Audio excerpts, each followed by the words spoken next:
Dennis, happy with the point or frustrated with the chances you missed in the first half? Yeah, I think more frustrated because I think, Steve would have been, finding it quite incredible. He's gone at half time only 1-0 down. They had a charm life first half. How we didn't get a second, which probably would have been enough in the end. But yes, I'm really frustrated with the point because I thought we, on the night, would deserve much more.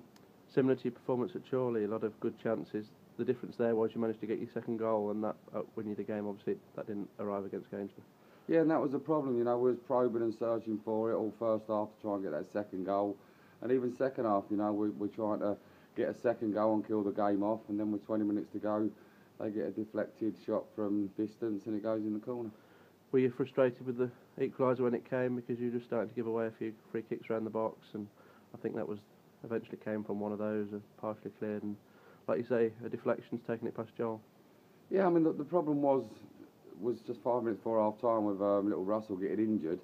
They got Stampy on, and that was the big turning point in the game. I felt, we obviously, it's only 5 minutes before half time, but with Preston went in the first half, that they went long and we gobbled it all up defensively. But in the second half, when they went long, then they had somebody to fight for the ball, and Stampy's very good at that. There's probably no one better in the league as a target man than Stampy. Love to have him here, in fact, to bring on for 20 minutes. But no, so everything that went forward, he would fight for, and now it's we're not clearing our lines. It's bouncing around the edge of our box, or he's flicked something on, and they've now got something to fight for. So, it's very hard to defend against when a right back can put the ball 40 yards up the pitch, and now we're defending the end of our box. So it made us get deeper, but we still had plenty of opportunities. We broke well when we won it, and we had various opportunities second half.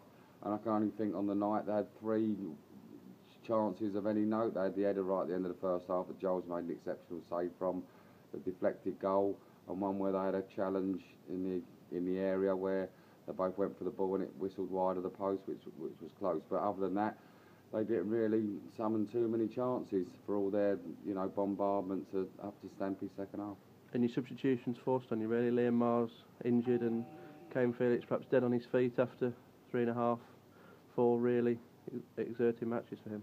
Yeah, Marzi was struggling at half time, and Kane Felix had a kick in a calf and a flesh wound that was tightening up, and we see if we could run it off second half. We got Zef started warm up straight after half time, and then just at the same time we made a double substitution to protect them both. Marzi, we don't want to miss him, and Kane, we don't want to miss him. He's done ever so well lately, so we could leave them on and they could be both out for Saturday or even longer, but as a precaution we took them both off. But that wasn't why we drew the game last night with them 2 coming off, because the chances weren't created down their side. It was just a bombardment of balls that Stampy could fight for, and that's where the goal come from. They got a free kick, they put it into the box, it got cleared to the edge of the box, and they've put it in. So that wasn't why we drew the game last night, but it would certainly help if they both could have stayed on the pitch. Leamington Saturday, your old mate Stephen Moore from St Neots, what do you expect from them? Well, they're not going so well, or they're probably around the same position they were last year, but Stephen Moore's always a threat. You've got to watch him for 90, 95 minutes, however long the game goes for, because 1 minute it looks like he's sleeping and he's switched off, and then bang, he comes alive. So we have to keep Stephen Moore quiet if we're going to go and win there Saturday. And Workington in the trophy after their replay win over Witton. Thoughts on that one? Yeah, well, it looks like a kind draw, provided we don't get a replay, but it looks like a kind draw at home when you look at all the other conference and all sides that have met each other. We've managed to avoid that. We're in really good form. I think we're playing well. We look solid. We look like now we're creating chances in open play as well as set pieces. So I'm hopeful that we can get a positive result against Workington.